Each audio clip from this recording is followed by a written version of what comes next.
Listo, yo creo que ahí ya deben de estar viendo la pantalla, ya se deben de estar viendo las diapositivas. Dice renta de personas naturales, diplomado en actualización tributaria. Me confirman si lo están visualizando bien, si se ve borroso, si se ve claro. Buenas tardes, profe, se ve bien. Listo, listo. Hugo, ¿cierto? Sí, profe. Listo, de una vez le coloco acá la asistencia, que quedemos listos con la asistencia. Listo, renta de personas naturales. Entonces, vamos a ver unos conceptos que, que se encuentran en la norma para que todos tengamos claro a qué nos referimos cuando estamos hablando de patrimonio. Listo, entonces vemos en la diapositiva que se habla acerca del valor patrimonial de los bienes y derechos que estén apreciables en dinero y que sean adquiridos en el país o en el exterior. Listo. ¿Cuáles son los bienes que son considerados patrimonio a la luz del estatuto tributario? Pues lo que corresponde a todos los bienes, ¿sí? Lo que corresponde también a dinero en efectivo, bien sea en moneda nacional, moneda extranjera, lo que tiene que ver con todas nuestras cuentas de ahorros, cuentas corrientes, las inversiones que tengamos en títulos, asimismo, pues todas las inversiones, inventarios que tengamos, em, todo lo que nosotros realicemos o tengamos más bien como activos de cuando tenemos algún negocio, ¿listo? Entonces acá se va a incluir pues todo lo que son terrenos, edificaciones, vehículos, todo lo que corresponda a activos biológicos, si tenemos lotes, fincas, si tenemos alguna construcción que que apenas esté pues en proceso, si tenemos de pronto naves, aviones, muebles y enseres, si tenemos todo lo que corresponde a intangibles. Estamos hablando de diseños industriales, goodwill, patentes, franquicias, derechos de autor, todo ese tipo de cosas, pues se consideran patrimonio, ¿sí? A la luz pues de la norma. Entonces, todo este tipo de bienes, pues nosotros los tendremos que relacionar y justificar como patrimonio dentro de la declaración que nosotros hacemos en el formulario 210. Recordemos que cuando es que se diligencia el formulario 210. ¿Quién recuerda?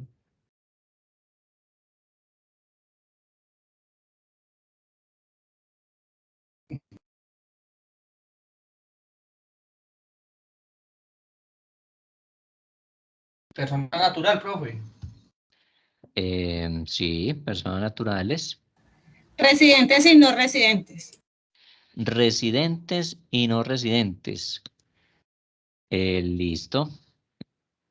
Entonces, personas naturales, residentes y no residentes. Ese concepto lo vimos ahora 8 días. Les voy a mostrar las diapositivas de ahora 8 días para que miremos ese concepto.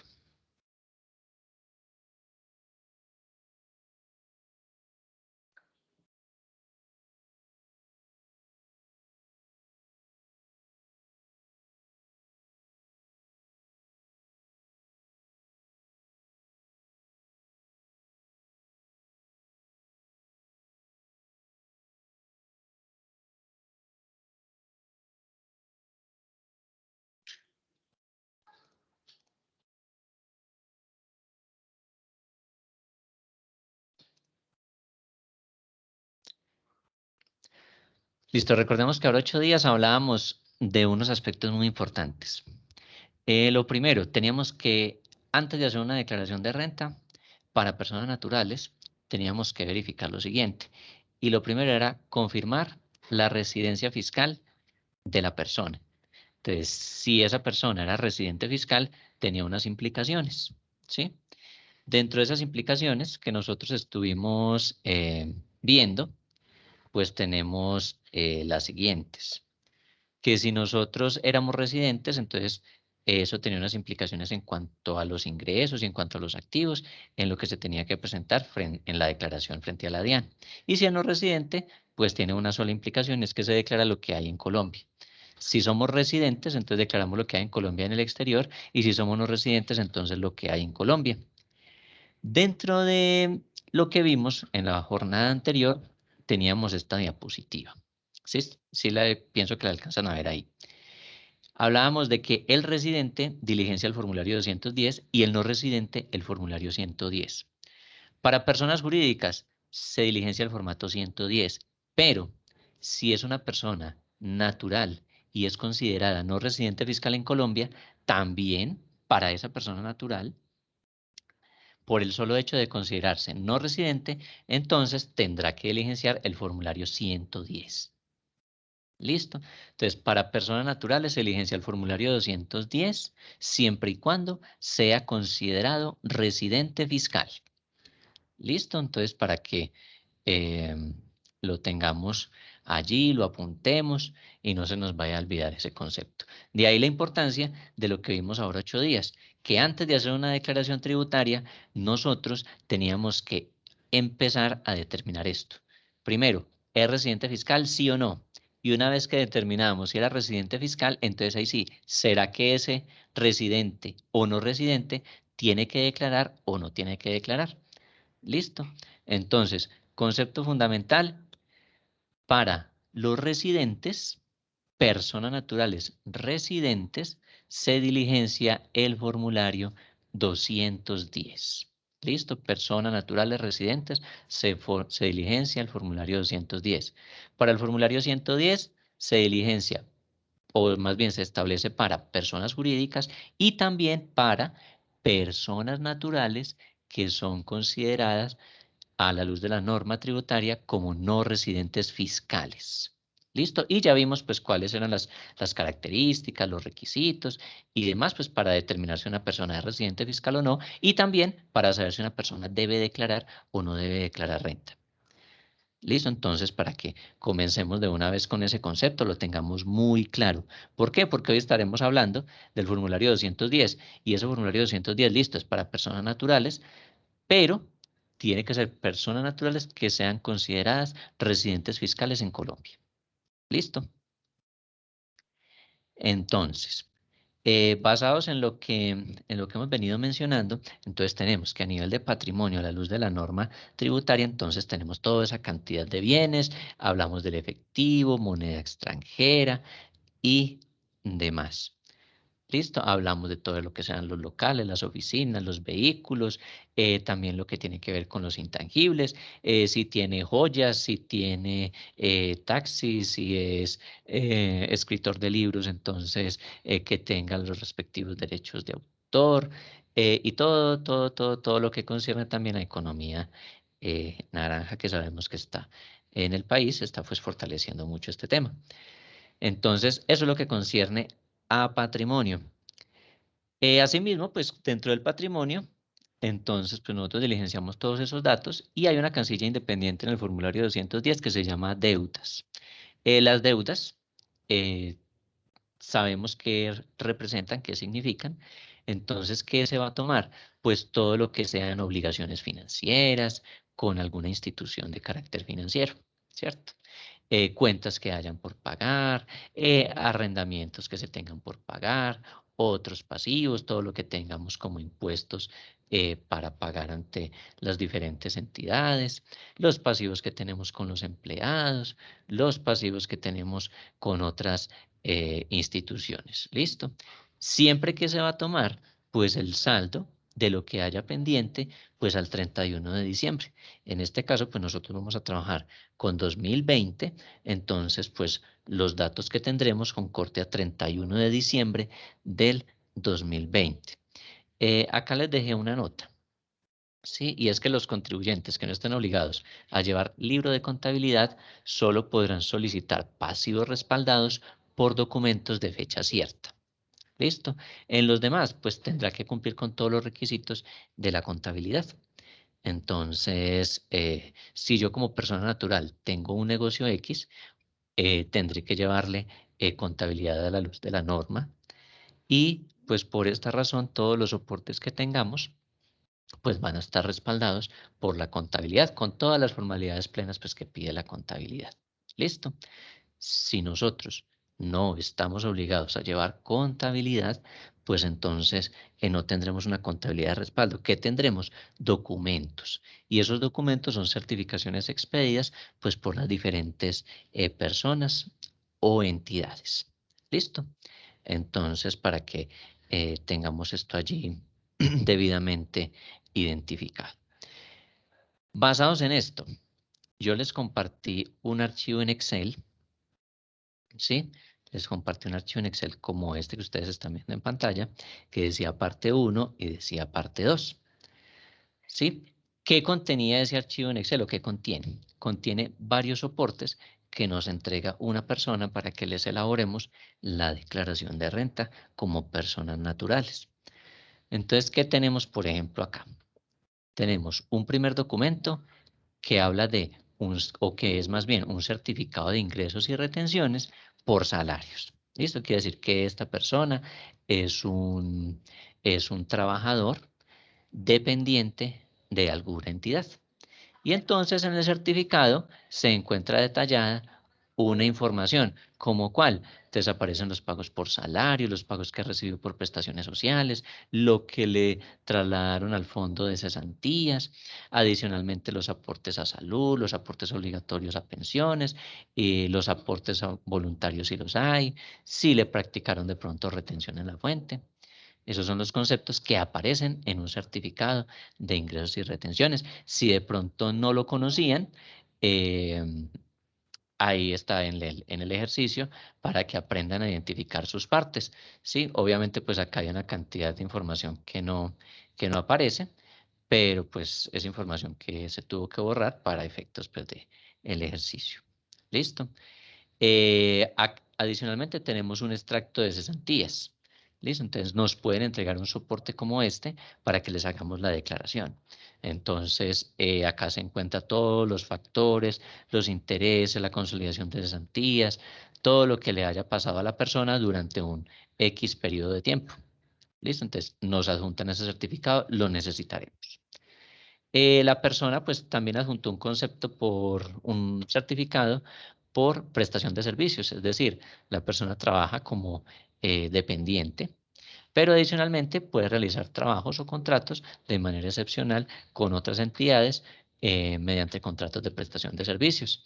Entonces acá tenemos otro esquema de un certificado de ingresos y retenciones y nos expiden acá en este caso, tú le hice una retención por servicios de tanto, ¿sí? Valor retenido de tanto y una base de tanto. Es decir, que a esta persona le pagaron 408.000 pesos por los servicios que prestó y pues le practicaron una retención en la fuente del 6% y aquí está el valor que le retuvieron. También se adjuntó otro certificado por concepto de prestación de servicios y pues acá dice por qué conceptos le están certificando, en este caso por concepto de otros pagos. ¿Listo? Por concepto de otros pagos le pagaron 2.787.000. Listo, por acá hay un certificado adicional. Bueno, aquí hay una nota que es importante que la tengamos muy presente cuando empecemos a desarrollar las cédulas. ¿Por qué? O a depurar las cédulas de la renta. ¿Por qué? Porque dependiendo de este concepto, es probable que una persona relacione todo lo que son honorarios y prestación de servicios como rentas laborales, ¿sí? En la cédula que se llama rentas de trabajo. O puede que en vez de colocarlo como rentas de trabajo, pues dependiendo si solicita las deducciones o no, entonces puede ser ubicado en la cédula de honorarios y prestación de servicios. Entonces, ahorita que lo veamos, pues entonces vamos a hacer uso de este concepto. Se adjunta certificado también que tiene con una cooperativa de ahorro. Entonces la persona seguramente está realizando ahorros en una cooperativa. Entonces la cooperativa pues nos da una certificación en la cual dice cuáles son los aportes que tiene la persona en ese momento y si le han pagado intereses a la persona. Entonces aquí está el saldo de los aportes y el saldo de los intereses pues que ha recibido. Listo, aquí aparece como intereses pagados. ¿Pagados por quién? Pues pagados por esta cooperativa. Listo, multiactiva de personal, dice acá. Adicionalmente, miren, nos adjuntaron un certificado de un fondo de empleados. Entonces, fondo de empleados ubicado en Medellín, Antioquia, certificado anual de retención en la fuente. Y miremos que aquí hay una cantidad de conceptos. Tiene ahorros a la vista de tanto, ahorros permanentes de tanto, ahorros contractuales de tanto, saldos a diciembre 31, fue este el saldo a diciembre 31, por un producto que tiene, por concepto de revalorización. Y también tiene, según esto, créditos, entonces tiene un crédito por 22 millones y ha pagado intereses por los créditos por 4.659.000. Adicionalmente, le han pagado a la persona intereses por 239.000 y le han practicado retención en la fuente por 54.208 pesos. Adicionalmente, la persona ha obtenido otros ingresos de este mismo fondo de empleados y, según eso aquí aparece como un obsequio navideño por 280.000. ¿Listo? Entonces, todo esto es información que nos entrega la persona. Adicionalmente, ¿qué nos están adjuntando? Nos están adjuntando un recibo de pago del impuesto predial. ¿Listo? Entonces, este recibo de pago del impuesto predial también nos va a servir mucho. También nos están adjuntando esta información sobre el vehículo. ¿Listo? ¿Para qué nos va a servir? Entonces, ya lo vamos a ver. Y adicionalmente la persona nos cuenta pues que tiene muebles y electrodomésticos por un equivalente a 15 millones de pesos. Listo. Esto en la sección 1 de este ejercicio. En la parte número 2, ¿qué nos entregó? Seguramente tienen una tarjeta de crédito, entonces nos adjunta el certificado. ¿Listo? Con corte a diciembre 31 del 2020. En este certificado, pues ahí aparece cuánto es lo que tenía que pagar de cuota en diciembre y también va a aparecer el monto total de la deuda con corte a diciembre 31, que es el dato que necesitamos para ubicarlo en la parte de las deudas. ¿Listo? Adicionalmente también tiene una tarjeta con Banco Falabella y pues ahí aparece la información ubicada de manera distinta, porque obviamente pues es una entidad financiera distinta, pero pues también tendremos que reconocer en qué secciones del documento pues se encuentran los totales de la deuda y los pagos mínimos de cada mes. Más que todo nos importa es el pago o el total de la deuda pues con corte a diciembre 31 del 2020. ¿Qué más nos están adjuntando? Pues nos están adjuntando un certificado de un crédito hipotecario, en este caso del Fondo Nacional del Ahorro. Entonces acá aparecerán los datos de un titular, un número de crédito, fechas de desembolso, un valor en el que se desembolsó y pues acá aparece el saldo de diciembre 31 del 2020, que en este caso pues son 35 millones y cuánto se pagó, en este caso en el año 2020, por concepto de capital e intereses. Y aquí aparece cuánto es el deducible por intereses. ¿Listo? También aparece un extracto de cuenta de ahorros. Entonces, este extracto de cuenta de ahorros, ¿para qué nos va a servir? Pues para saber cuánto fue el saldo con el que quedó a diciembre 31 del 2020. No es que usted le pregunte al cliente o a la persona, ¿usted cuánto tenía en su cuenta 31 de diciembre? Porque él pues muy seguramente le va a decir, no, yo retiré absolutamente la totalidad. Y resulta que cuando se hace el cruce de información con la DIAN, entonces se encuentra pues que no, que la persona no tenía 0 pesos, sino que tenía, por decir algo aquí, 1.574.000. Listo. Entonces siempre tendremos que tener todos los documentos. ¿Qué otra información nos comparten dentro del ejercicio? Que la persona tiene un hijo menor de edad en calidad de dependiente. Listo, eso también nos va a servir muchísimo para que calculemos las deducciones. La persona tiene un CDT por 10 millones y que según el certificado del banco recibió intereses por 550.000 en el año. ¿Certificado de qué? Pues de acá del CDT. Listo, sino que ese pues ese no tenía soportes como estos, pero el banco nos entregaría un documento como estos o una nota o algo en el cual él nos certifica que efectivamente la persona recibió 550.000 por concepto de intereses. Listo, muy importante recomendación que les doy a todos. Todo lo que ustedes van a colocar en la declaración de renta de persona natural, usted la tiene que tener debidamente soportada. ¿Listo? Todo, absolutamente todo.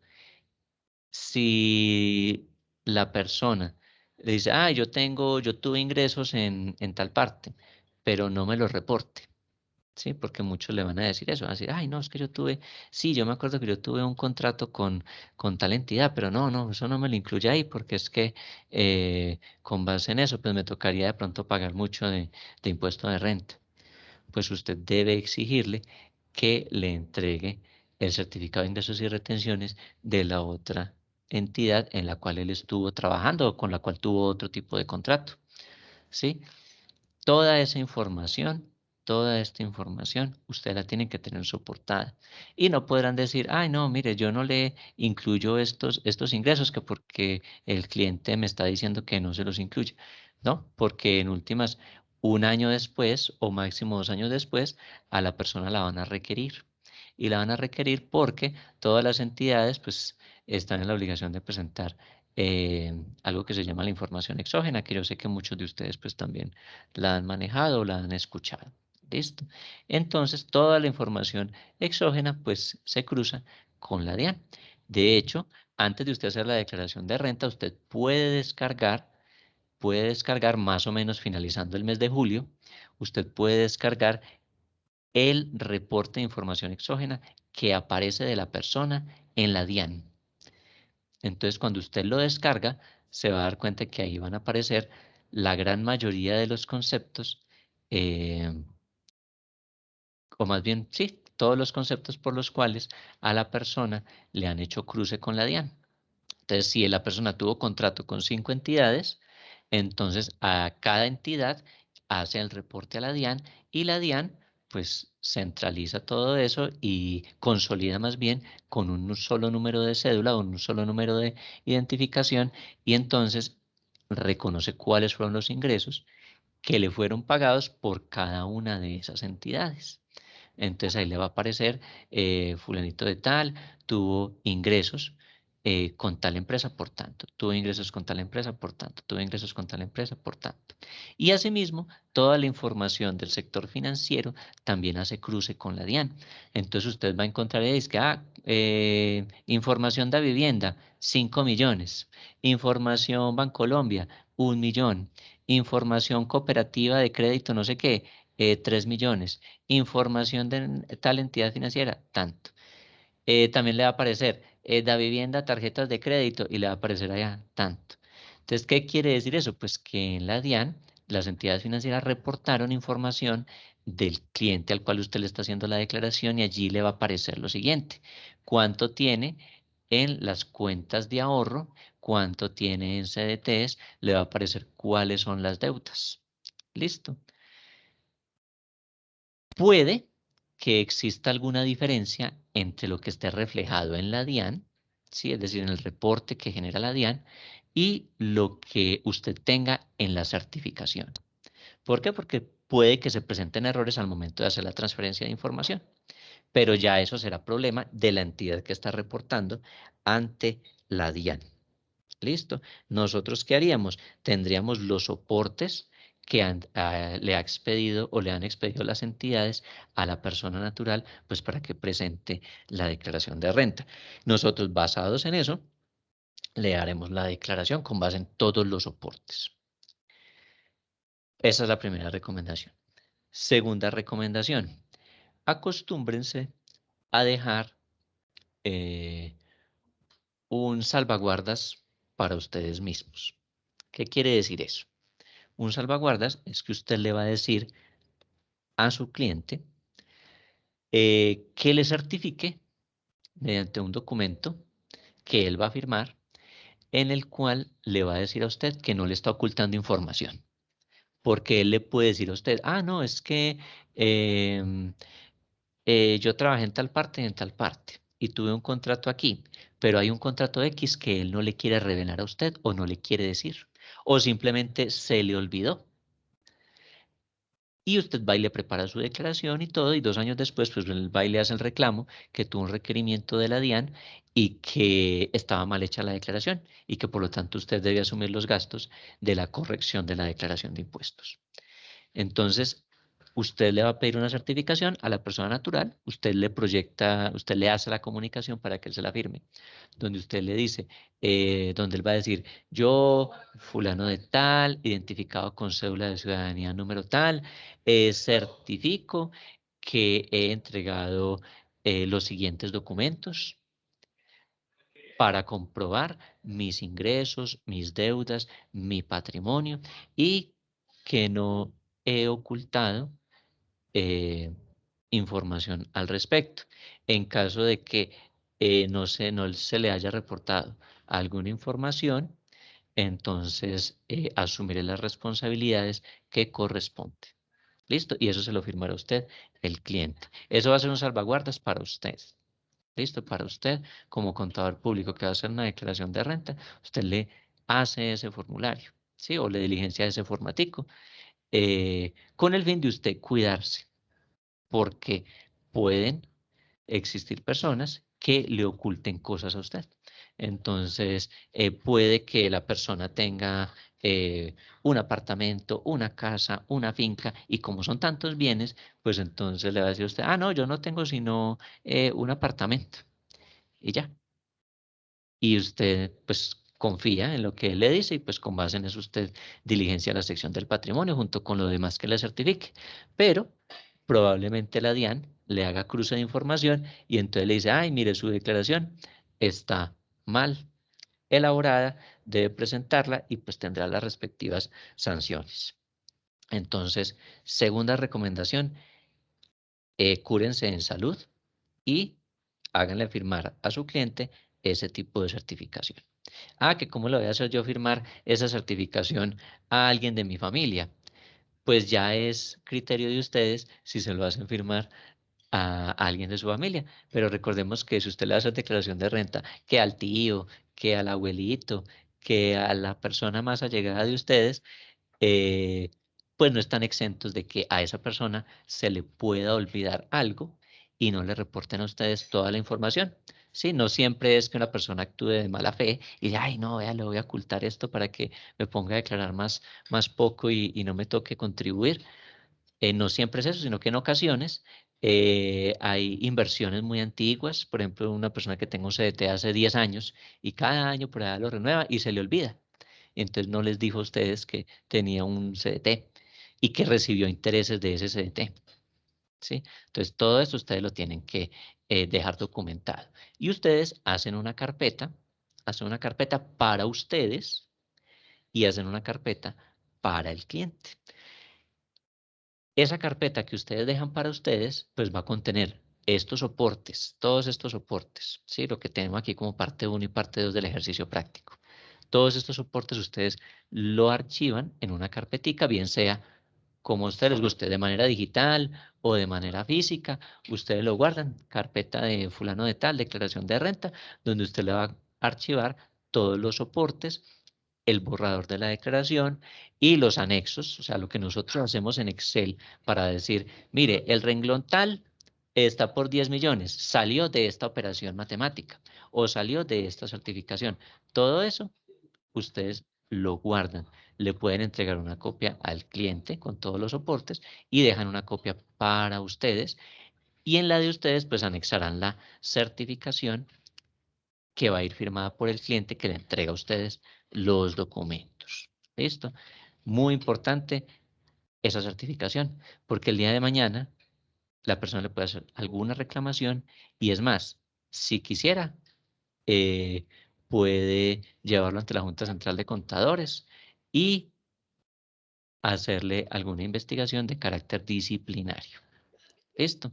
Entonces, recomendación, curémonos en salud. Y sabemos que las sanciones de carácter disciplinario puede ir dependiendo del tipo de delito, en caso de que se haya cometido algún delito, puede ir hasta la pérdida de la matrícula. ¿Listo? O de la tarjeta profesional. Puede ir suspensión o inhabilidades, bueno, una cantidad de cosas. Entonces, esa es una de las recomendaciones, tanto persona natural como persona jurídica también, porque las empresas también le pueden a usted ocultar información y pues como usted está firmando como contador, pues usted ahí asume unas responsabilidades. Listo, entonces ya hemos mirado los documentos. Entonces, vamos a ver el formulario 210, para que miremos dónde va a aparecer la casilla que dice patrimonio. Entonces, miremos, ahí ya se debe estar proyectando en pantalla. Va a haber un renglón que es el renglón número 29. Dice total patrimonio bruto. ¿Listo? A diferencia del formulario del año pasado, el formulario del año pasado casi todo era de manera vertical. En este año, para el 2020, sí, este año 2021 que se declara lo del 2020, las cédulas aparecen de manera horizontal, al menos las primeras 4, agrupadas bajo una cédula gigante que se llama cédula general. ¿Listo? Entonces, nuestro primer renglón se llama patrimonio bruto. Entonces, ustedes, basados en lo que vimos de patrimonio para personas jurídicas y con lo que ustedes intuyan basados en esos archivos que yo les acabo de pasar, me van a decir qué valor van a colocar en el patrimonio bruto. ¿Listo? Ya sabemos que patrimonio bruto son los activos, todo lo que tiene que ver con cuentas de ahorro, cuentas corrientes, que si tiene un carro, que si tiene una finca, que si tiene bienes, que si son dueños de una franquicia, todo ese tipo de cosas los van a poner. ¿Listo? Entonces vamos a tener un espacio de 20 minutos máximo, 20 minutos máximo, para que ustedes me digan qué valor colocarían ustedes en esta casilla 29 equivalentes al patrimonio bruto de esta persona natural que tenemos aquí en este ejemplo. Listo, aquí tenemos cada uno de los soportes para que ustedes me puedan decir, miren, nosotros vamos a colocar como patrimonio bruto de esta persona un total de tanto. ¿Listo? Entonces, tendremos que mirar todos los soportes que hay allí. ¿Listo? Una vez que ustedes me den valores, entonces vamos a rectificar y vamos a abrir acá una hojita adicional en la cual vamos a colocar por qué consideramos que eso fue patrimonio bruto. ¿Listo? Vamos a hacer el paso a paso como siempre lo hemos detallado. ¿Listo? Entonces, a partir de este momento vamos a tener 20 minutos máximo para que ustedes establezcan ese patrimonio bruto. ¿Listo? Entonces, cojamos el ejercicio y en 20 minutos me dan valores. Es más, de pronto en 15 minutos ya me tienen datos. Entonces, en 15 minutos ustedes me dan valores para el renglón 29 que les dije. Renglón, sí, renglón 29, que se llama patrimonio bruto. Recordemos, estamos diligenciando formulario 210 de renta para personas naturales que son residentes en Colombia. Entonces, manos a la obra. Tenemos 20 minutos máximo y apenas tengan datos, me empiezan a dictar valores de patrimonio bruto. Me dice, patrimonio bruto de fulano. Ve, patrimonio bruto del ejercicio, tanto. Otra persona, patrimonio bruto, a mí me dio 5 millones. A mí me dio 50, a mí me dio 300. Listo, para que miremos a ver cómo nos va. Entonces, revisamos los anexos, los soportes y me dan un dato de patrimonio bruto.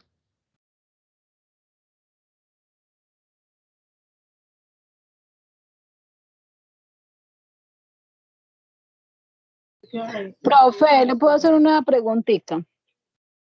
Sí, dígame. ¿Me puede hacer el favor de, qué pena es que se me entrecortó por acá, donde explicó, dice, este extracto de cesantías nos lo entregó el cliente Sí, en la primera hojita? Lo que pasa es que ahí, o sea, esas cesantías son, todas esas tienen que coincidir, digamos, con el certificado que dieron antes, o solo tomo en cuenta esos valores que dicen 220, que son los abonos. tiene que tener en cuenta el año que vamos a declarar. Como es solamente el año 2020, entonces vamos a tener el año 2020, las operaciones de 2020. Sí, porque a ellos cuando ustedes les expiden una certificación de cesantías o nos comparten un extracto de cesantías, ahí va a aparecer el histórico. Entonces ahí nos va a aparecer desde el 2017, 2016, 2015, 2019. Entonces ustedes se ubicarán en la sección del 2020 para este caso. Ok. Y Y en el, profe, qué pena, pero es que Tranquila. en ese otro que dice dice certificado anual de retenciones e información adicional, ¿cierto? Ese es como Sí, tiene unos ahorros a sí. 31 de diciembre de 8 millones y algo. Este que dice revalorización es que, La revalorización es cuando usted tiene un saldo por concepto de ahorros y le genera una rentabilidad. Entonces, básicamente, lo que hacen es que esa rentabilidad se la consignan. Si no se la entregan, sino que se la consignan allí para que se le sigan aumentando los ahorros que tienen. Eso es ok, revalorización. esa parte entonces haría parte del ahorro. Ah, listo, profe, esa era mi pregunta. Muchas gracias. Listo. Bueno.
Bueno, aprovecho mientras tanto para ir confirmando asistencia de las siguientes personas. Jenny Alejandra Sabogal ya se encuentra en la clase. Hola, profe, buenas tardes, sí, señor, ¿cómo está? Listo, Jenny, buenas tardes. De una vez la incluyo acá en la asistencia para que me quede acá listo. Bueno, Natalia Ramírez ya se habrá podido conectar.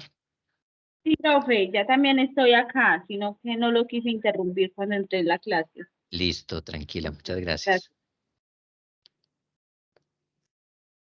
Gracias. Jenny Paola Tapiero Ortiz.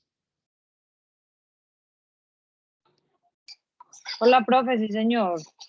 Listo, Jenny Paola. Ya la incluí entonces acá en la asistencia, muchas gracias. Miguel Ángel Marín.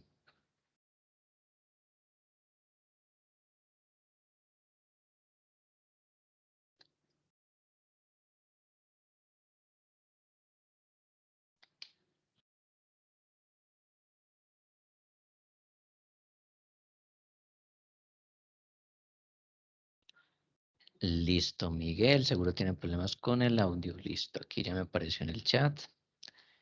Listo, Miguel Ángel. Ya queda acá con la asistencia. Y tengo acá pendiente a Lili Joana Pineda. Profe, buenas tardes, presente. Listo, Lili Joana, muchas gracias. Listo, sigan ahí con el ejercicio entonces.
Profe, qué pena, otra preguntita.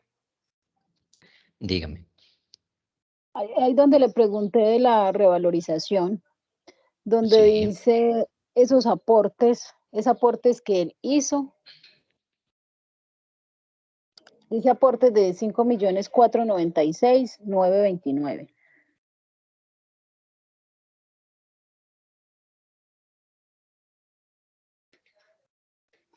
Sino que es que ese certificado como que tiene varias información, ¿sí? listo. Una Es que este son que como tenemos los acá. ahorros. Sí, señor. Eso, listo. Este es Esos son, bueno, 5496,927. sí, señor. Eso Listo. dice un aporte, o sea, él lo hizo, o sea que eso fue un gasto de él. O Sí, lo que es un pasa es que aporte. en los fondos de empleados mensualmente le descuentan a los trabajadores que se afilian a estos fondos un valor, ¿cierto? El que haya pactado el fondo de empleados. Entonces, el fondo de empleados, eh, una parte del valor se consideran aportes y otra parte del valor se pueden considerar ahorros, ¿sí? Normalmente, estos aportes, cuando el afiliado a ese fondo decide retirarse, ellos le devuelven todo este valor que ellos realizaron como aportes. Digámoslo así, los aportes para ellos son las consignaciones que ellos realizan y que con base en esos aportes que realizan, pues más adelante le toman como base para hacer créditos.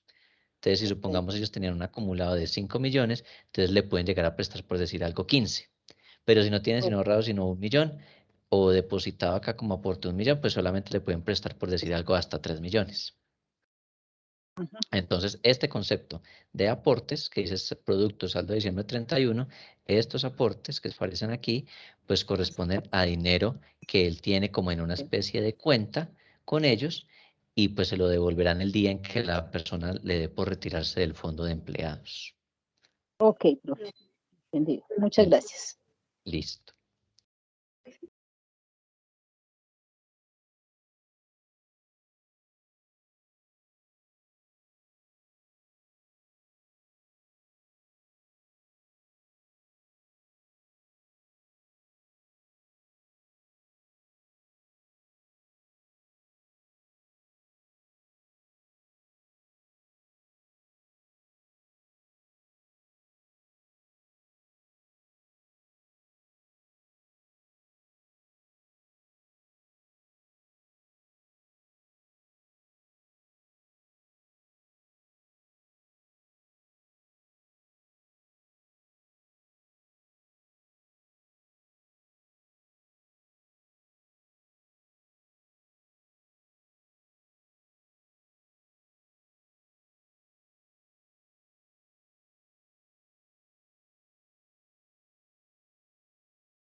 Listo. ¿Hay alguien que tenga algún dato para patrimonio bruto para colocar en la casilla 29? O damos unos minuticos más.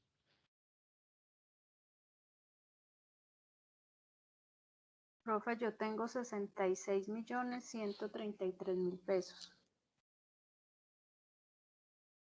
Listo, a ver, pongámoslo por acá. 66 millones. 133.000.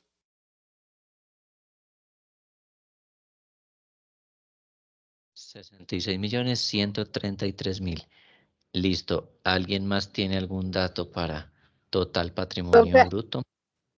a Sí, nosotras nos da 72.611.000.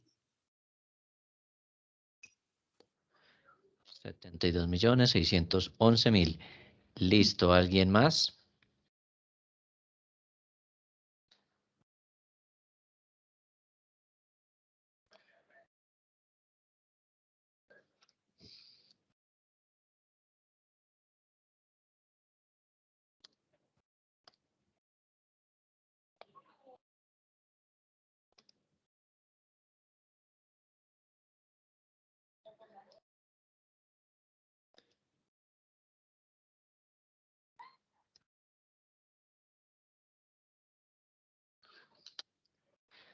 Listo. Entonces veamos qué teníamos que tener nosotros en cuenta para que nos dé 66.133.000 o 72.611.000.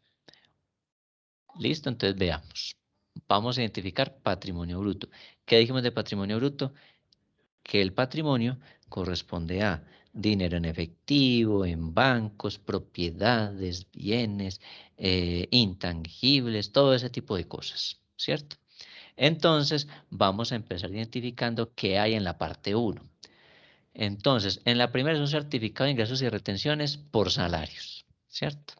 Entonces, como es un certificado de ingresos y retenciones por salarios, pues esto me estará mostrando de pronto lo que tengo en el banco o lo que tengo en bienes. No. Entonces, este primer certificado de ingresos y retenciones, pues no lo tendremos o no tendremos por ahora que hacer uso de él. ¿Listo? ¿Cuál otro seguía? Un extracto de cesantías. Entonces, ese extracto de cesantía, recordemos que las cesantías hacen parte de los ingresos que recibe una persona. Entonces, esas cesantías, cuando nos las consignan, ¿sí? Cuando nos las pagan o nos las consignan en el fondo de cesantías, pues entonces allí se entienden que se han trasladado a la persona. Eso hace parte de los ingresos que recibe también la persona. Entonces, acá no estamos todavía hablando de ingresos, entonces el concepto o este extracto de cesantías todavía no lo vamos a utilizar. Certificado de ingresos y retenciones por contratos que tuvo, por prestación de servicios. Entonces, acá que nos certificaron que obtuvo unos ingresos de 400.000 y que le hicieron una retención. Entonces, pues tampoco vamos a incluir este certificado. Tuvo otro contrato de prestación de servicios, ¿sí? Con otra entidad. Y esta otra entidad le pagó 2.787.000. Entonces, tampoco vamos a incluirlo porque hace parte solamente de los ingresos. Acá dice que la persona natural no va a solicitar costos o deducciones. Bueno, entonces ese todavía no aplica. Por aquí dice que se adjunta el siguiente certificado con una cooperativa de ahorro. Entonces la cooperativa de ahorro le está certificando pues que tiene unos aportes allí, unos ahorros allí en esa cooperativa. Entonces, por lo tanto, este saldo que tiene a 31 de diciembre del 2020 hace parte de saldos que están allí en dicha entidad. Entonces, en nuestro caso, vamos a colocar, este es el saldo de una cooperativa multiactiva de personal. Entonces, vamos a colocarlo allí. Entonces, formulario 210.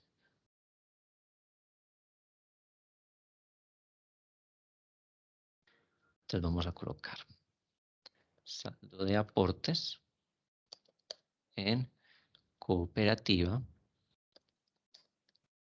multiactiva de, ¿cómo era que llamaba? De ahorros. Cooperativa multiactiva multiactiva del personal XXX. Entonces,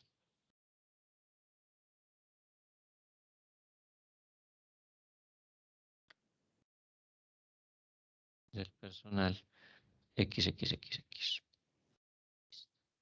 Entonces, ¿qué saldo de aportes tenemos en esta multiactiva?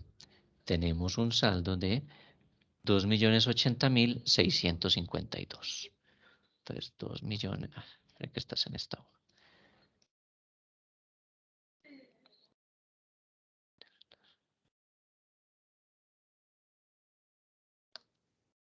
Listo. Este es coloquemos el valor del documento. Y aquí coloquémosle el valor redondeado.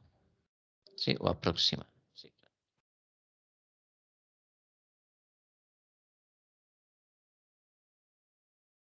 Listo. Entonces, valor del documento y valor redondeado. Listo. Pongamos esto en cifras de pesos.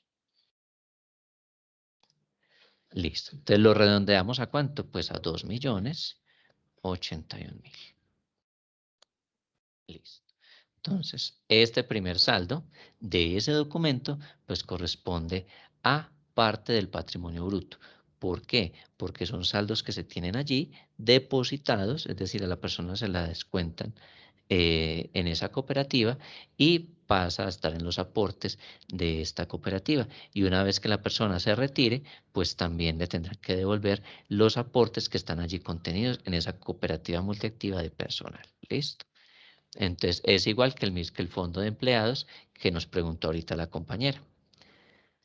Vamos a mirar cuál otro documento. Entonces, ya identificamos este. Listo, por aquí dice que se le pagaron intereses por tanto, pero entonces todavía no estamos en la sección de ingresos, entonces este dato todavía no lo vamos a utilizar. Aquí ya nos dijeron cuánto es el saldo de lo que tiene, pues al 31 de diciembre del 2020. Fondo de empleados, entonces aquí hay un certificado del fondo de empleados. Entonces por aquí hay un producto 1, que se llama ahorros. Entonces vamos a ver de estos ahorros, ¿qué tiene? Tiene 3 tipos de ahorros, ¿sí? Y tiene acá el saldo a diciembre 31.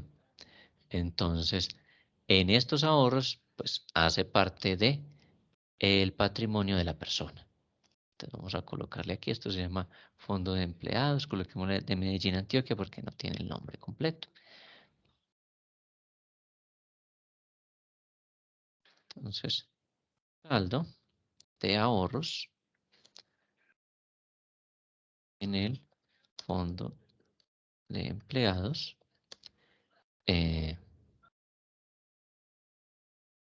Medellín, Antioquia. ¿Cuánto aparece en el documento? Entonces, en el documento aparece un total de 8.651.886.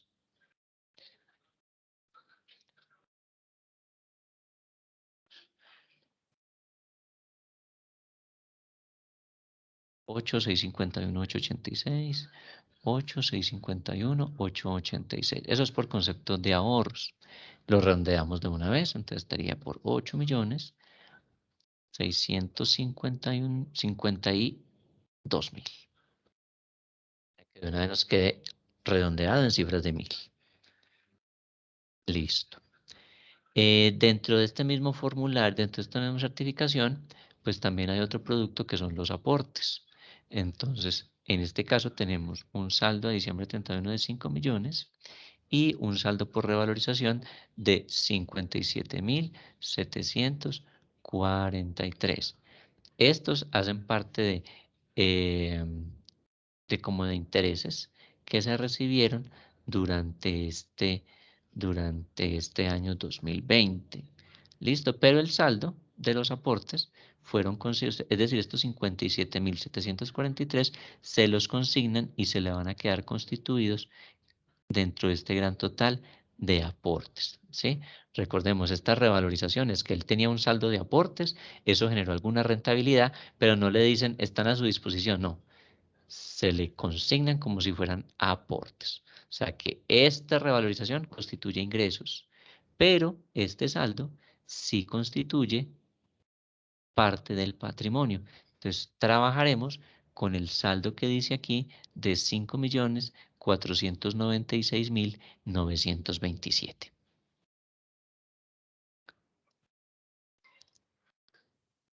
Saldo, entonces, de aportes en, copiémosle todo lo que dice aquí.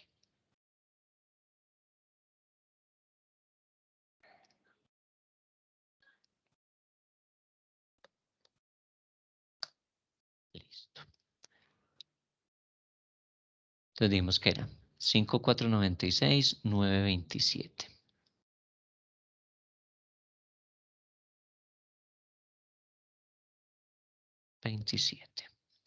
5.496.927, confirmemos el valor, 5.496.927, perfecto.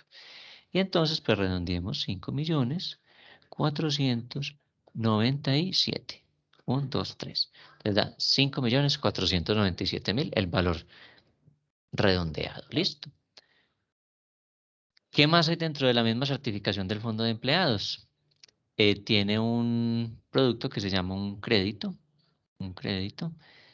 y tiene unos intereses pagados por ese crédito. Entonces, pues el crédito no hace parte de los saldos, no hace parte pues del patrimonio. Entonces, bueno, intereses pagados, la retención de la fuente que le hicieron y le dieron otros ingresos. Entonces, de acá ya no necesitaríamos más información de este certificado, de este fondo de empleados. Miremos el siguiente soporte. Se adjunta el siguiente documento del apartamento. Entonces, aquí hay un recibo de impuesto predial. ¿Para qué podrá servir esto? ¿Quién me dice? Profe, para el valor. ¿Y cuál sería el valor aquí? Profe, ahí dice que la propiedad vale 23 millones de pesos. El avalúo, profe. Exactamente. Entonces, el avalúo. Entonces, coloquémosle aquí valor, avalúo del apartamento. Listo. Obviamente, pues ahí aparecerá la dirección y demás, pero pues para efectos académicos se borraba ese dato de ahí del ejercicio. Entonces son 23 millones. Avalúo actual, 23 millones de pesos. Esto lo estamos haciendo con el avalúo 23. ¿Por qué razón? Porque la persona pues desconocería el valor del inmueble. Listo, entonces se tomaría el valor del avalúo que tiene el apartamento. No obstante, si la persona, por decir algo, compró el apartamento apenas en el 2020, ¿cierto? Es la primera vez que hace declaración porque superó el tope, ¿cierto? De bienes y le tocó declarar. Entonces, usted no le va a pedir que le pase el recibo del impuesto predial, ¿no? Usted va a tomar el valor de la operación que quedó registrada en la notaría. ¿Listo? Entonces, si el valor que quedó registrado en notaría fue un valor de 80 millones, independientemente del valor del avalúo que aparezca en el recibo predial, usted va a tener que colocar allí 80 millones. Y estos 80 millones son los que va a reportar la Oficina de Registro y Certificación a la DIAN. ¿Sí? Entonces, no vayan a cometer el error de que colocan el valor del predial, pues del avalúo que aparece allí. No, si la persona acabó de comprar el apartamento, lo compró en 2020 y le valió 80 millones, entonces usted le dice que por favor le comparta la parte de la escritura o el documento mediante el cual se hizo la operación. Entonces, esa aparece en la escritura y aparecen unos documentos soportes que constan allí en la oficina de registro donde dice por cuánto se hizo la operación. ¿Listo? Recuerden, acá es el valor del apartamento, independientemente si usted lo compró de contado, si absolutamente todo fue financiado con una entidad como el Fondo Nacional del Ahorro o como con algún banco, no importa. ¿Listo? O que yo puse el 10% y que la entidad financiera puso el resto, no importa usted cómo lo haya comprado, lo que importa es el valor del bien, como quedó en el momento de la transacción. ¿Listo? Profe, qué Sí. pena una consulta. Ese valor sería para una persona que compró apenas el apartamento o la casa en el 2020. Si es Sí. una persona que ya lleva 2 años declarando, entonces se pondría ese el valor del avalúo. Si lleva 2 años declarando y compró, o sea que supongamos lo compró en 2018, ¿cierto? En 2018 le valió Sí. 80 millones. ¿Qué nos permite hacer la norma? La norma tributaria nos permite que consultemos el incremento año a año y entonces en el primer año que usted declara, lo declara por 80 millones. ¿Cierto? En 2019, que se declaró año 2018, usted declaraba 80 millones que valió. Y en el 2020, que se declara el año 2019, entonces usted coloca estos 80 millones y los multiplica por el incremento que haya tenido según la inflación del apartamento. Entonces van a ser los mismos 80 millones por el incremento de ese año. Entonces supongamos que fue el 3%. Entonces lo multiplica por 1,03. Y estos 82.400 es el valor por el cual se declara al año siguiente. Y así sucesivamente. ¿Listo? ¿Cuándo toma usted el avalúo? Gracias. Cuando la persona no tiene documentos a la mano del apartamento o de pronto son en conjunto con otra persona, o sea, el bien es digámoslo así, de 2 personas, entonces y no tienen pues como otro soporte que evidencie cuánto vale el apartamento. Entonces, en este caso estamos asumiendo esa situación, que el apartamento es muy antiguo y que entonces no se tiene a la mano ni las escrituras públicas, y se perdieron los documentos con el cual se compró el apartamento por primera vez o la vez que se haya pues adquirido. Entonces, solamente bajo esos casos, entonces podremos tomar el avalúo, que puede ser el que aparece en el recibo predial o puede ser un avalúo que usted solicite debidamente certificado. Usted le dice al cliente, pues mire, para que quedemos más tranquilos, solicite un avalúo a un perito que esté debidamente avalado por, ¿cómo es que se llama? Por los se llama por la Sociedad Colombiana de Avalúos, lo llaman la lonja. Entonces usted solicita que le adjunten ese documento y entonces ese perito le dice, listo, no, el apartamento vale 70. Entonces usted solicita que le entreguen copia y usted conservaría esa copia y en la declaración usted ya no va a poner 23, pondría 70 millones. ¿Listo? Entonces tenemos esas 3 opciones. La última de todas es el que aparece en el predial. Ese es para cuando definitivamente no saben o la escritura sale muy borrosa y pues usted para solicitarle copia de la escritura pues le cobran copia desde cada una de las hojas de la escritura y eso pues tiene un costo. Entonces el cliente le dice no, definitivamente no se la puedo suministrar, tómelo con el avalúo que tenga el apartamento o con otro medio. Entonces usted le dice listo, lo tomamos con el recibo predial o lo tomamos con el avalúo de un perito debidamente certificado. Obviamente el perito cobra, ¿sí? Ellos cobran un valor por hacer el avalúo del inmueble.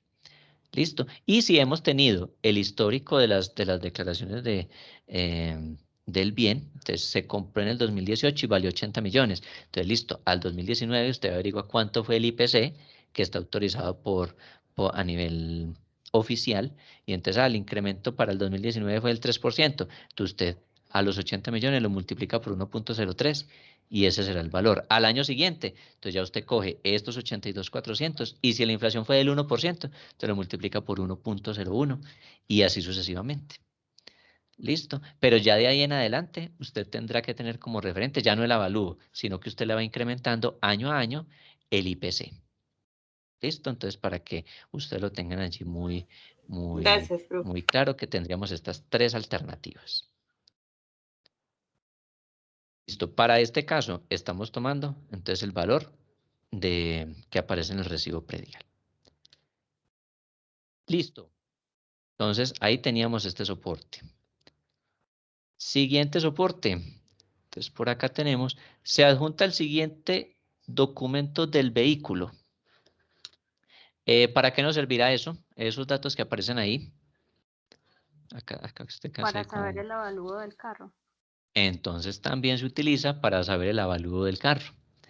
Entonces, si el bien fue adquirido el año anterior, pues entonces usted toma el valor que le aparece en la factura. ¿Listo?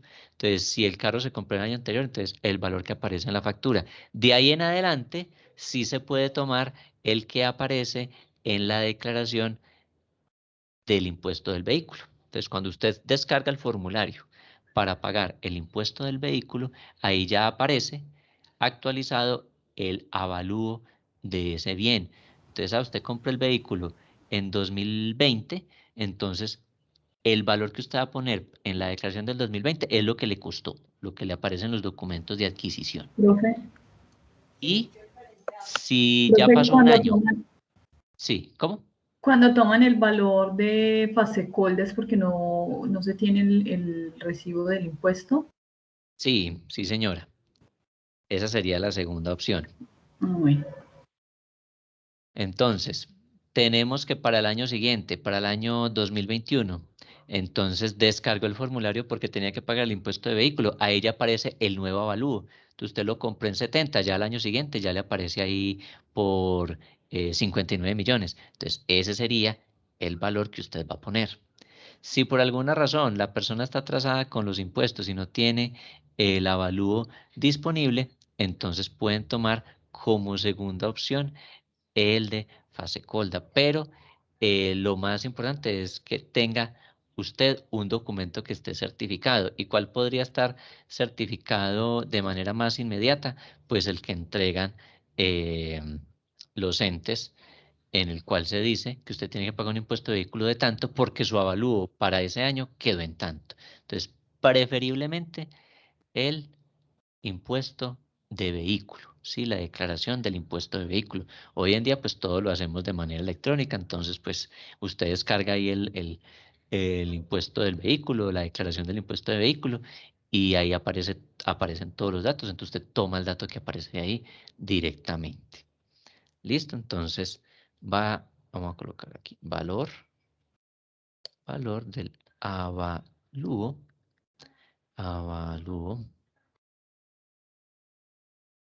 el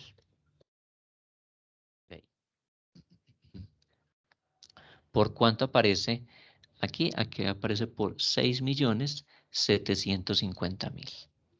Entonces, 6.750.000. 6.750.000. Listo.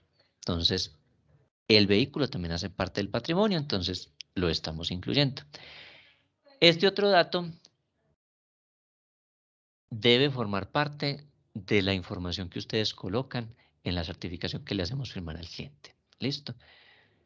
¿Por qué? Porque normalmente pues las personas compran un bien y ese bien apenas pasa la garantía, pues usted ya puede botar la factura, ¿cierto? Usted tendrá la factura del bien mientras esté vigente la garantía y pues usted la bota.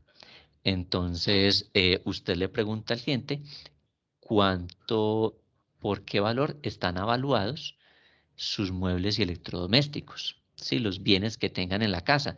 Eso incluye todo. Eso incluye ollas, lavadoras, neveras, computadores, el juego de comedor, juego de alcoba. Si tiene por allá un butaquito o dos butaquitos, también los puede incluir ahí. Todo lo que tenga representado en bienes y que si en algún momento él quisiera vender todo eso, pues algo le dan por los bienes que tiene. Entonces usted le pregunta directamente cuánto cree que valen los muebles y electrodomésticos que tiene en el hogar. Eso incluye todo, radios, grabadoras, ollas arroceras, picadoras, alacenas, todo ese tipo de cosas. Usted le dice y pues el cliente le dará un dato aproximado y se lo certificará. Entonces, cuando usted coloca... Profe, pero son cosas que haya comprado a nombre de él. Sí, que tengan en el hogar. ¿Y Sí, cómo lo puede. certifica, profe? Profe, pero por ejemplo, si en el hogar compraron algo y obviamente la factura, digamos, está a nombre de la esposa, ¿también iría ahí? Sí, si el que está declarando es él, y si ella no tiene que declarar, pues entonces todos esos bienes se pueden Los puede dividir por poner ella. mitad. Se pueden dividir por mitad. Entonces, si dijeron, no, es que todos nuestros bienes están evaluados en 40 millones, entonces pueden decir 20 millones se declararían en la declaración de renta de él y 20 millones en la declaración de renta de ella. ¿Listo? Entonces los pueden dividir en ese caso. Si no, pues entonces dicen cuánto es lo que les corresponde por bienes en cabeza de una sola persona. ¿Listo? Profe, Recuerden. perdón, pero Sí. ese tipo de elementos que ellos van a decir, tenemos un monto por tantas cosas de muebles y electrodomésticos, los tienen que tener con facturas, que no escuché bien, o cómo certifico, o cómo te soporto yo ese valor. Usted lo va a soportar con base en el testimonio que él le dé, que la persona le dé. Entonces la persona, usted me pregunta a mí, usted me hace la declaración de renta a mí. Entonces usted me dice, ay, venga, ¿cuánto tiene usted en muebles y electrodomésticos? Todos esos bienes y cosas que usted tiene en su casa. Te digo, no, eso yo tengo todos mis bienes en el hogar, valen 5 millones. Entonces, listo, como valen 5 millones, entonces venga, certifíqueme eso en un documento que usted me va a firmar a mí como contador. Y entonces dice, yo, Andrés Pulgarín Cárdenas, identificado con cédula de ciudadanía número tal, adjunté los siguientes documentos, certificado de cuenta de ahorro, certificado de tal cosa, certificado de tal otra, y le voy a decir, y por concepto de muebles y electrodomésticos, certifico de manera verbal un valor de tantos millones. ¿Por qué? Porque muy seguramente si yo tengo un comedor o un juego de alcoba que adquirí por allá hace 10 años, muy seguramente ya boté la factura, ¿sí? O ya se deterioró, ya se dañó y demás. Entonces yo no tengo cómo entrarle a demostrar que efectivamente yo lo compré, que es mío, pero sí tiene un valor. ¿Sí? Entonces yo le digo, no, yo todos los bienes que tengo me valen 5 millones. Si yo fuera a vender todos los bienes que tengo en mi casa, valdrían tanto, me darían 5 millones por ellos. Entonces, eso yo se lo certifico a usted como contador en el documento. Le digo, cuento con muebles y electrodomésticos en el lugar por un valor de 5 millones. Y ya ahí lo estoy certificando. Y eso es lo que usted como contador va a ir y va a poner allá, en la declaración de renta. Listo, profe, gracias. Sí, señor. Listo. Por eso la recomendación que les doy es hagan esa certificación. ¿Por qué? Porque el día de mañana la DIAN puede solicitar X o Y revisión y en esa revisión pueden decir, venga, usted dijo que tenía muebles electrodomésticos, por tanto, usted como contador, ¿cómo hizo para identificar eso? No, el cliente me certificó que tenía esos muebles electrodomésticos por un valor de tanto. Y entonces usted tiene el soporte. Si ya si la persona cuenta con los soportes para decirle a usted, mire, todos mis muebles electrodomésticos valen 40 millones o valen 5 millones, el valor que sea, y tiene todas las facturas ahí guardaditas, pues mucho mejor para nosotros, porque nosotros vamos a tener cómo confrontarlo. ¿Listo? Sí, vea, computador, 2 millones. Equipo de sonido, 300.000. Arrocera, 100.000. Tal cosa, sillas, electrodomésticos, tan, y usted les va relacionando ahí con base en todas las facturas que tenga. Pero generalmente, pues las personas no custodian las facturas, sino por el tiempo que tengan de garantía las cosas que compró. Entonces, no, casi nunca los van a tener. Sí, escasamente tendrán 1 o 2, es mucho, pero casi siempre toca certificarlo de esa manera y como contadores pues tenemos que curarnos en salud diciéndole al cliente que nos firme, indicándonos el valor por el cual considera que actualmente tiene sus bienes. ¿Listo? Muy importante, aquí no podemos hacer uso, en el caso de persona que no esté obligada a llevar contabilidad, no podemos hacer uso de los valores comerciales a nuestro criterio, no. Tendremos que solicitarlo es a que el cliente nos lo certifique. ¿Listo? Bueno, entonces, para este caso, muebles electrodomésticos, 15 millones. Entonces vamos a colocar aquí en nuestro ejercicio, muebles y electrodomésticos, 15 millones. 15, 1, 2, 3. Señor. Una preguntita. Si yo me compro, o sea, yo compro un nevecón con mi tarjeta, pero lo Sí. facturan a nombre de mi esposa, ¿ahí cómo se hace, profe? O sea, yo hago el movimiento con mi tarjeta de crédito. Sí, sí. Y si el nevecón vale 7 millones de pesos y lo facturan a nombre de mi esposa, ¿cómo sería ahí? Eso entra dentro de la parte de la sociedad como pareja y por lo tanto, pues el bien se declara mitad en la declaración de renta suya y mitad en la declaración de renta de ella. Que recuerde que todos los bienes que se adquieren en la sociedad conyugal hacen parte de los dos. Entonces, en este caso, si valió 7 millones, así lo haya pagado usted con su tarjeta de crédito, la deuda le quedó a usted, pero el bien es de los dos. Entonces, Sí, en pero la parte entonces de deudas, en la tarjeta de crédito, pues le quedará a diciembre 31 del 2020 7 millones. Cargaba a nombre suyo. Pero Sí. aquí, en esta sección que estamos haciendo de patrimonio, usted va a colocar aquí muebles electrodomésticos, nevecones, valor del documento, 3.500.000. ¿Por qué? Porque Ya. se supone que es de los dos. Entonces, así la factura ya quedaba a nombre de ella, pero quedará 3.500 a nombre suyo y 3.500 a nombre de ella. Ya, gracias. Listo.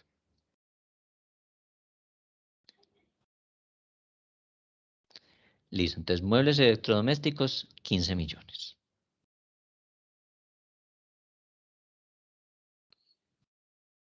Bueno, eso es lo que hay en la hoja 1, ¿sí? La que se llama parte 1. Listo. Ahora miraremos la hoja número 2. Tenemos tarjeta de crédito. Una tarjeta de crédito ¿formará parte del patrimonio o formará parte de las deudas? Deudas, profe. Listo. Entonces, tarjeta de crédito deuda. Aquí tenemos otra tarjeta de crédito del Banco Falabella, entonces también es una deuda, entonces lo omitimos. Nos adjuntaron un certificado de un crédito hipotecario, o sea, otra deuda más. Entonces, por ahora no haremos uso de este certificado. Y aquí dice, también se adjunta el certificado de la cuenta de ahorros. Entonces, este valor, este documento sí lo requerimos para la declaración, en el caso de patrimonio. Entonces, nos ubicamos, pues los extractos, dependiendo del banco, pues vienen en una presentación diferente. ¿Qué es lo importante? Que sea con corte a 31 de diciembre del año 2020. Entonces, en este caso, miremos que el saldo a 31 de diciembre del 2020 fue de 1.574.235. Entonces, lo vamos a poner allí.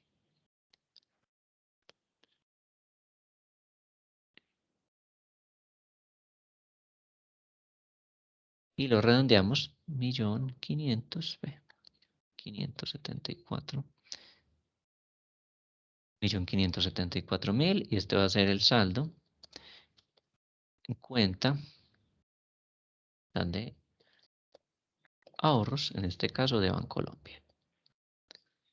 Listo. Miremos qué otro documento hay. Tiene un hijo menor de edad en calidad dependiente. Entonces, listo, muy bien. La persona tiene un CDT por 10 millones de pesos. Entonces, un CDT hace parte de las inversiones. Entonces, también lo tendremos que colocar allí.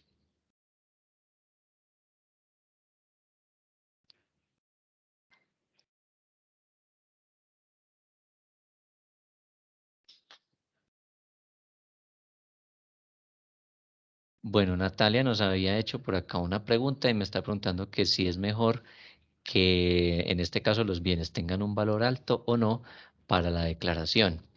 Pues eso depende del objetivo que usted tenga a futuro con su declaración. Si usted está pensando en acceder a créditos de cierto valor para usted, pues a usted le conviene tener un patrimonio bien alto, ¿sí? Entonces, es que yo estoy interesado o necesito acceder a un crédito para X o Y razón. Entonces, me conviene que las declaraciones de renta en la sección de muebles y electrodomésticos, pues yo las coloque por un valor alto.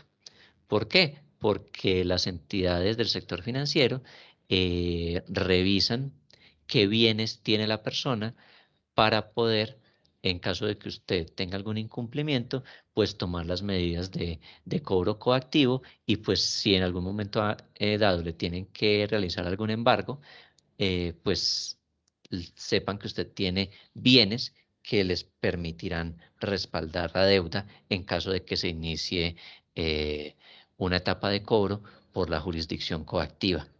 ¿Listo? Entonces, conviene desde ese punto de vista. ¿Listo? Si ustedes, pues, les conviene declararlos por un valor alto, siempre y cuando esa sea su intención. ¿Listo? Ahora, si su intención es no ser declarante y el único requisito que usted está incumpliendo, digámoslo así, para declarar renta es el patrimonio, entonces, pues, a usted le conviene que los muebles y electrodomésticos, pues, no sean muy altos. Entonces, si la persona no quiere declarar y el único requisito o el único... sí, es el único inconveniente que tiene, que lo obliga a declarar renta es patrimonio y precisamente por electrodomésticos, entonces por bienes y muebles electrodomésticos, pues entonces usted los declara bien bajitos y entonces en ocasiones no les alcanza para que declaren renta porque no cumplirían el requisito de patrimonio. ¿Listo? Entonces depende. Entonces ahí con esto le damos respuesta a Natalia. ¿Listo? Depende de lo que usted quiera a futuro y de la situación en la cual usted esté presentando su declaración. Listo, la persona tiene un CDT por 10 millones de pesos. Entonces vamos a colocar aquí CDTs.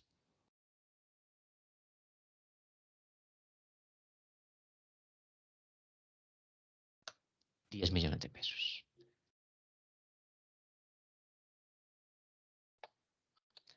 Listo, entonces ya creo que no tenemos más soportes. Parte 2. El certificado le indica que recibió intereses por 550.000. Listo, pues los intereses hacen parte de los ingresos. Listo, pero el CDT sigue estando por los mismos 10 millones. Listo, entonces hasta ahí habríamos terminado nuestra sección de patrimonio. Entonces, total patrimonio bruto.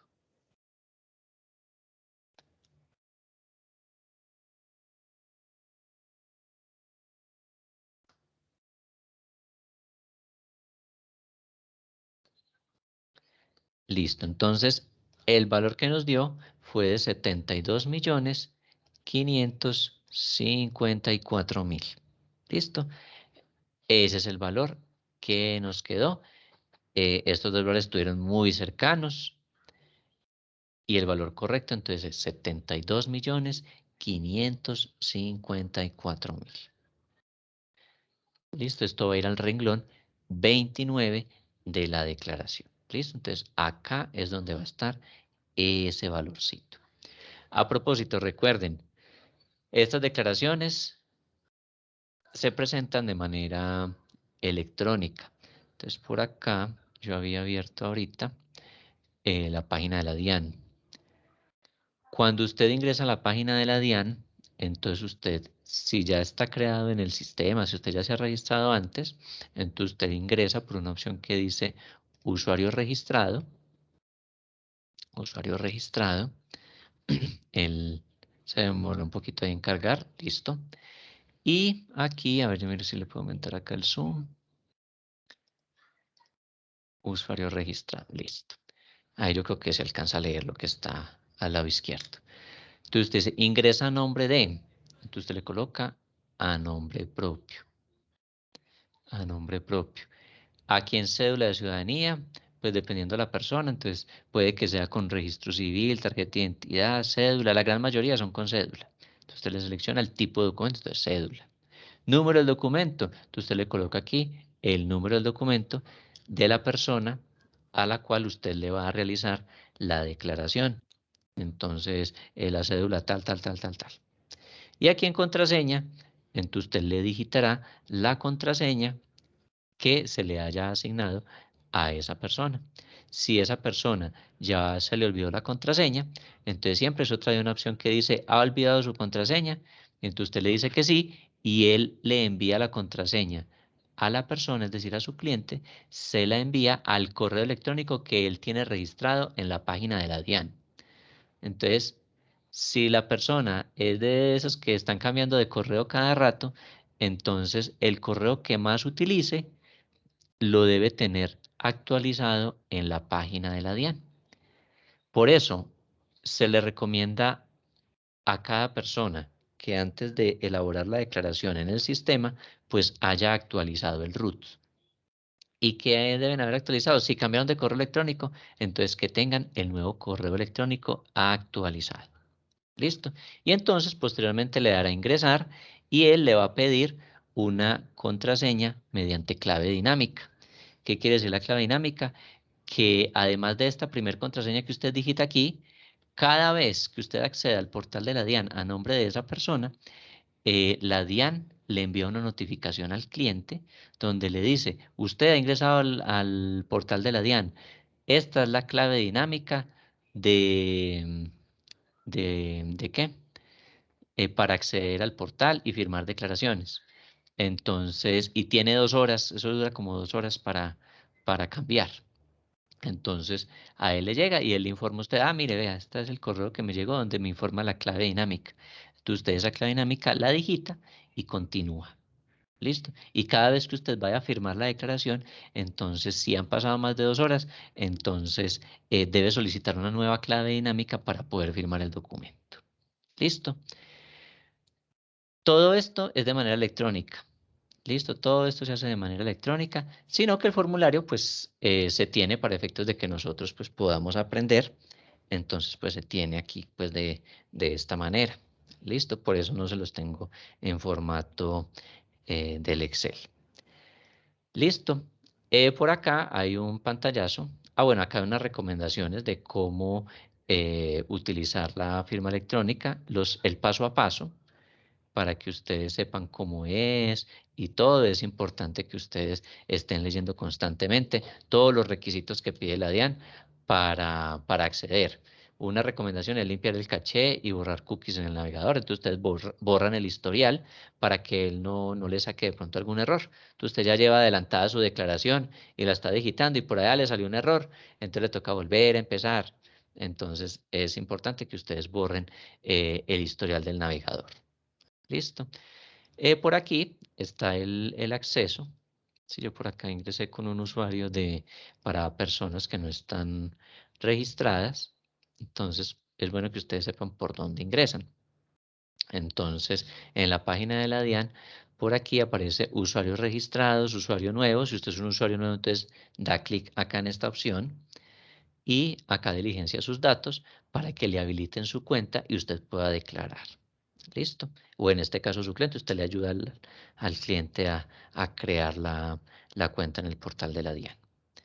¿Listo? Si no, entonces pues vamos a ingresar por acá por donde dice usuarios registrados, diligenciar formularios. Entonces él le pregunta acá que si usted es un robot, pues usted le dice que usted no es un robot y continúa. Y acá le aparecen 2 opciones porque los únicos que están habilitados son el formulario 490 y el formulario 210 para años anteriores al 2020. Entonces veámoslo a modo de ejemplo, el del año 2019. Entonces 2019, él se demora ahí un poquito mientras carga. Y él le dice, pues para el caso del año 2019 está el programa de ayuda a renta, entonces usted puede descargar el ayuda a renta, es un validador, y ese validador, pues él le va pidiendo los datos y usted puede hacer ahí como la simulación de la declaración. ¿Listo? Entonces usted le da aquí cerrar. Listo. Y acá le aparecen los datos del declarante. Cuando la persona está registrada, automáticamente toda esta sección aparece aquí diligenciada. Como en este caso no, pues entonces nosotros diligenciaremos sus datos. Y por acá ya es donde usted comienza a escribir y a diligenciar todos los valores. Entonces, donde dice patrimonio bruto, lo que pusimos aquí, lo que nos dio estos 72.554.000, lo ponemos allí en el formulario. Entonces, 74.255.000. Profe, 72 millones. 72 millones. Listo, 72.554.000. Listo, 72.554.000. Listo. Y entonces, digámoslo así, el mismo sistema le va haciendo las operaciones de sumas y restas. Entonces, el patrimonio bruto, le resto las deudas, me da el patrimonio líquido. Y es más, si a ustedes se les olvida algo, entonces, ¿qué será el patrimonio bruto? Entonces, ustedes pueden leer aquí. Y entonces acá dice, mire, ve, el patrimonio es tal cosa. Las deudas, yo no sé qué es una deuda. Entonces le dice, mire, vea, todo lo que sean impuestos por pagar, obligaciones. Y es más, hasta les dice con qué tasas hay que tener presente las cosas. Dice, entonces, que es que a mí se me olvida todo eso cada rato. No importa, usted puede venir y en este ladito, en la parte derecha, le aparece la información para que usted se pueda orientar. ¿Listo? Y le muestra inclusive, mire, le muestra hasta el artículo. Para que usted, mire, vea, puedo consultar el artículo 183 y ahí me termina de explicar cómo debo hacer para registrar los pasivos. Entonces, listo. Listo, entonces así es que ustedes van diligenciando la declaración. Nosotros, pues para efectos académicos, pues tenemos el formulario. Ya cuando usted termina todo, entonces al momento de guardar, pues ya él le muestra este formulario que usted ve aquí con valores. ¿Listo? Entonces aquí en patrimonio bruto, pues irá el valor que dijimos de 72.554.000. ¿Listo? ¿Cómo vamos hasta el momento? Bien, muy fácil, muy difícil, vamos perdidos. Los escucho. Profe, bien. Bien. Lo importante es ahí tener como los conceptos claros para saber qué es patrimonio. Exactamente. Por eso le estamos viendo acá en el paso a paso para que veamos concepto y de una vez veamos o tratar de ver inmediatamente la aplicación. Listo, entonces tuvimos qué es patrimonio, qué son deudas y de una vez estamos haciendo el ejercicio con soportes de la vida real para que miremos que hacer una declaración de renta no es difícil. Si usted después de que haga la primera y la segunda, usted ya se mecaniza y ya va haciendo las declaraciones con mucha más propiedad. Listo, ¿alguien tiene dudas, inquietudes con esta primera parte que hicimos?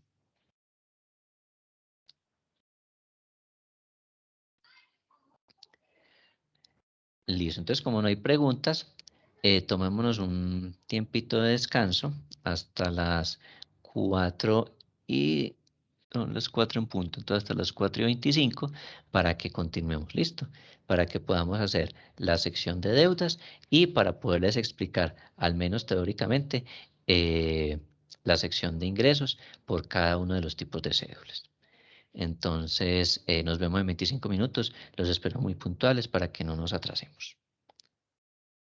Listo, profe. Listo.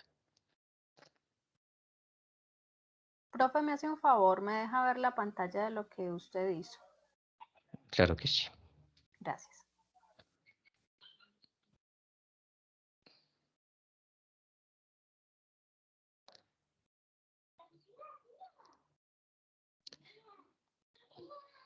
Listo. Ahí la está visualizando. Sí, señor. Muchas gracias. Listo.